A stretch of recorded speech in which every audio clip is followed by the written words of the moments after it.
And a very good morning to you. Now that you know how the roads are looking, it's best to be informed as to the big stories you're waking up to as you get to wherever you're going, whether it's work or school. And that's why we do the newspaper review every single morning. My panel is in place, but before we get to them, let's look at the headlines of each of the dailies and then get to the matters therein. Front page of the People Daily. How Kiraito ended Raila's prison hunger strike. Meru governor recalls how ODM leader had refused to eat for a week, but accepted food after he cautioned him not to play into Moi's hands while in detention. A story of Kenya's history right there, making the front pages of the People Daily this morning. Moving on to the Standard, Raila on the front page there, but talking about something else. We are ready for powerful premier. Executive structure. Opposition leader says parliamentary system is the best way to stop election-related violence and ethnic division. Of course, this playing into what the referendum will really be all about. And that's what they were talking about right there. And it makes us front page of your Standard this morning. Front page of the Star. Crisis at City Hall as Sonko's reign of chaos goes on. MCA's warn of paralysis, faulty county chief's management style right there. Governor suspends 16 senior officials following school deaths. And the picture right there of the governor and, of course, the executives of whom he suspended. Mohammed Dagani of Health and Charles Kerich, Finance and Economic Planning. That's the lead story in your copy of the Star. Daily Nation front page, it's all matters regional. Uhuru reaches out to Somalia over border. President Farmajo insists dispute must be resolved by international court. Neighbors agree to stop all hostilities and resume normal relations on that particular issue. So right now it's still a lot of diplomacy going on at work to forestall that getting to the courts right there. Then finally, front page of the Business Daily, Telkom Airtel merger in peril, hours to D-Day. Telcos have until tomorrow to seal deal, but EACC has put transactions on ice as far as this is concerned, and it's a story that you can get in your Business Daily therein. Lots to discuss this morning, and we are raring to do exactly that. As always, we love your feedback and your views on the news. You can get us at K24 TV across all social media platforms. You can also SMS us on 21222. In a bit, we'll also be opening the phone lines for you to chime in on our conversations as well. We'll let you know, and you can do that right here. But let's get right into it. Of course, once again, Gabriel Muthuma, political and governance expert. Karibu sana. Asante sana, Jeff. And the lady of the moment, Ruth Ambogo. Good morning. Good morning. Welcome to the new studio. Thank you. She walked in, she's like, it's been a while since I've been here. 2 years. 2 years? Yes. Wow. Well, welcome home. Welcome back. Okay, let's look at the People Daily. A couple of stories that you need to address therein. I want us to move to page 2 of the PD. Tragedy has traumatized me, says academy owner. The owner of the ill-fated school in Dagoretti, where 7 pupils died after the building collapsed, is saying he's shocked and traumatized. This, according to Moses Wainaina. There's a quote here. I'm always the first person to arrive here in the morning and mostly the last to leave. And for over 10 years, which I have been supervising the operations of this school, I have never thought that such a tragic incident would ever happen. Let's interrogate this for a moment, Gabriel, as you look at this. Right. We looked at the structure and how it had been made. Correct. Any architect who came to the scene, any person, any contractor talked about the fact that there was a glaring structural integrity issue. Mm-hmm. Are we absconding Moses Wainaina and saying that, okay, fine, let's get the contractor who did this and follow it up from there? Because from this story, it almost seems like he's a victim as well as to what happened and didn't know what was going on. No, first of all, I don't think I'd believe that. I'll be the fact that, we send our condolences to the kids who lost their lives and those that were injured. Mm-hmm. I wouldn't actually take the blame away from the people who are supposed to, to be the key stakeholders to such an environment. First of all, you look at the building owner. Secondly, even though he's talking about 10 years, there is, like you've just called it, the integrity of the building. He's the one who's there every day. I think there are telltale signs which would have, allowed him to even call professionals. The other thing is, apart from the money-making aspect, there's also the safety aspect. So if you look at it, there are so many things, and actually it's not only him. There are various offices that stand culpable. One among them is, and as much as we would like to run away from, is the city council or the county government. Mm-hmm. Jeff, I don't know whether you've tried to paint your wall or do any light fixtures at home. Mm-hmm. Before you say cut and a half, there's a pickup full of county guys, and you do not know where they come from. Mm-hmm. Right? Right. A few months back, the same county was all over Nairobi demolishing buildings. Why? They told us some were erected illegally, some were in riparian land, and we agree. How do you miss such a structure if you are on the ground? Right. And you know that's your job, that's what would be expected. So I think there are several areas and several departments or several offices that failed. When you come to the Ministry of Education, they also stand charged in a way, because this is, from what we've been told, was an exam center. So there are so many things. I mean, it raises they concern. Are aware of the existence of this school. It raises concern. Why all of a sudden? And by the way, we should not just look at it as just because it's a private school. I mean, even public schools, I had somebody say, you know what, publics, you should do this. We've had dormitories running in public schools. It's not that they are in a better place anyway. All right? So I believe there's so much that needs to be done. Right. Whether it's the integrity tests of most buildings, and I like the CS Education has actually, moved into that direction. These are things that we should be doing almost annually. Right, and we'll be talking about that. Do you remember the Moy Girls incident? What happened to that report? That's something many people have never asked. Are told, we will find out how, just in case there's a fire, what are the drills? What are the firefighting mechanisms?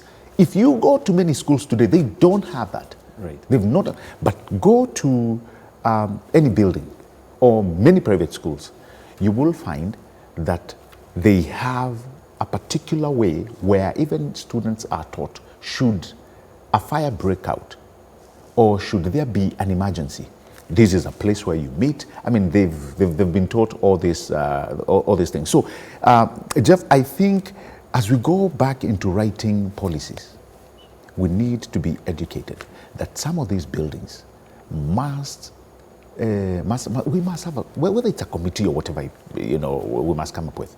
We must find a way where we have somebody or that department assigned to visit these places, mainly where children are involved.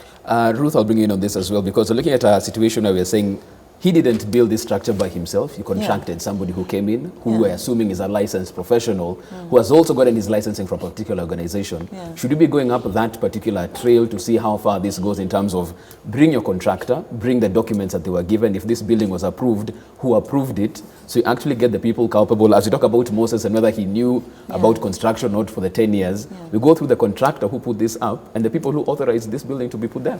Well, for me, I think it is a basic question of what was his motivation when he was coming up with this school. Because I read that he says for him it was all about giving back to the community, and he never had any intentions of he wasn't part of a cartel, which is something I would want to dispute, because a bad structure is a bad structure. You do not need to go back to who was the contractor to understand and know that this is a bad structure. We are talking about a story house that is a Mabati story house building. We do not need mathematics or even digging in to understand that this is clearly a bad structure.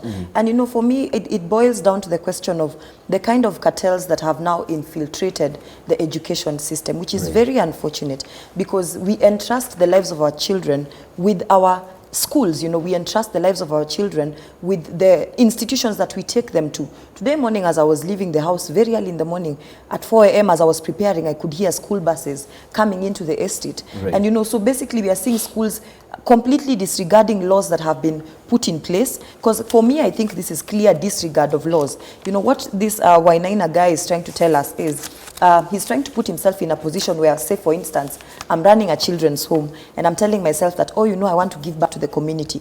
But then when you come to this children's home, first and foremost, the sanitation is out of this world, that you cannot even imagine that children, let's say below the age of 1 year old, 6-month-old babies are surviving under such conditions. Poor sanitation, no food, no water. And then when something happens and an investigation is done and it is found that a lot of children have died because of poor sanitation, then I will come out and say that, I was only giving back to the community. Even if you're giving back to the community and trying to come up with a solution for people, because apparently that area did not have a public school, even when you're coming up with a solution for the community, can you kindly look at the status of the facilities that you're offering? And then again, back to the question of cartels. You know, this is not the only school that is dilapidated and in that particular disgusting state. I have personally visited 1 or 2 schools in Kibra, giving talks here and there, and you find the exact same structure. In fact, when this school came down, I was reminded of 2 years ago, I once gave a talk at a school in Kibra. But you see, in as much as these people are poor and cannot afford better education services, cannot afford to take their children to very expensive schools, the government still needs to regulate the kind of structures that are put up, you know, the kind of places these kids go to. Some of those schools are in very funny places where kids have to cross over, you know, bridges that can easily collapse anytime.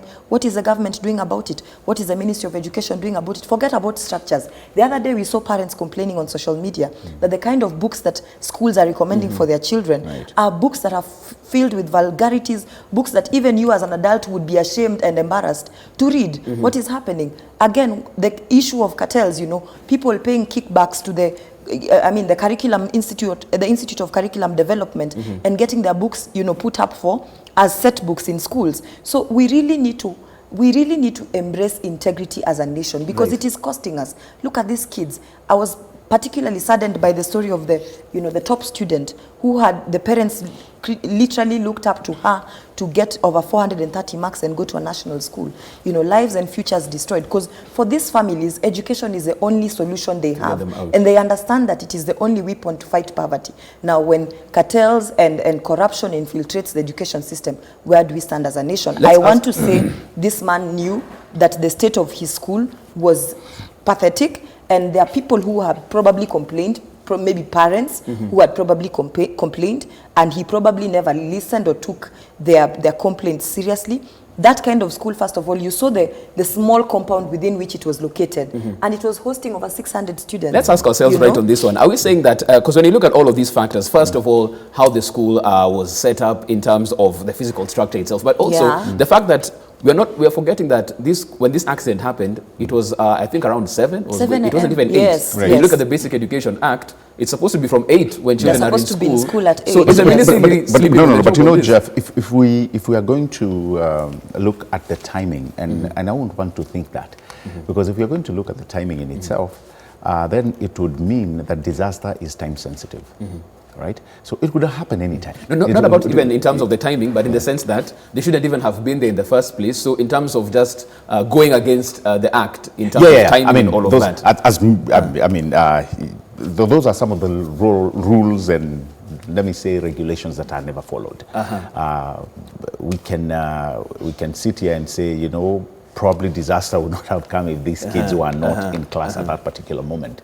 But then again, there are so many accidents that have happened even when in boarding schools. There are so many accidents that have happened when these children, when these children are in a school bus going to a national festival. We've read these things. You remember was it in Machakos? When the accident.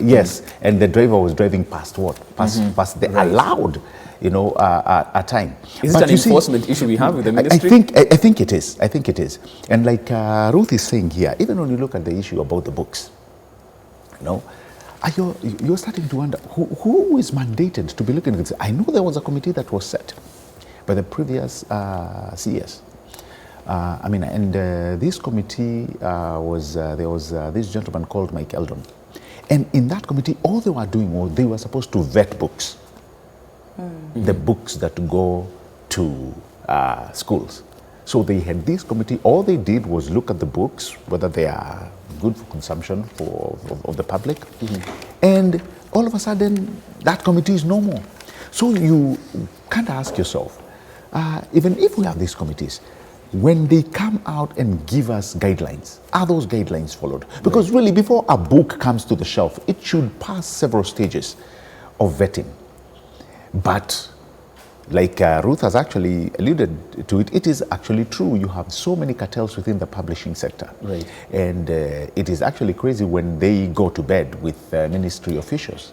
Because now you don't even know what your child will be reading. All of a sudden they'll come home with a set book or with a book that actually is, you're told has been passed. And when you open it, you start reading very funny things. So I think there's one thing that you've just said. Is it the fact that people are not following these regulations? I think there's a big aspect of where people are not following these regulations. But there's also one thing about this school that I would want us to put in mind. And I think the owner of the school may have gotten one thing right. Because if you're told the people who are going into that school were actually doing very well in national examinations, he had about 7 people who got 400 marks and above, and everybody else had about 350. So at least there's something that, you know, was happening. But then, if we were sensitive to the environment where our children are, then I think we would have arrested this situation earlier. Having said that, there's also something that should commensurate truth. You see, as the population grows, the institution, our academic institutions, should also grow because it tells you there are more children.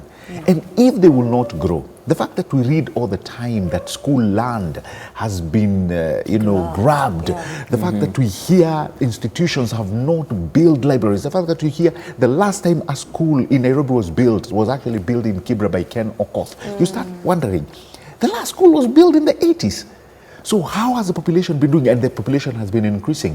One thing comes to mind, and that is the schools are overcrowded. Right? So there has to be, it must commensurate that as the population grows, our academic institutions should also grow, not actually dwindle as it is. Go to most schools.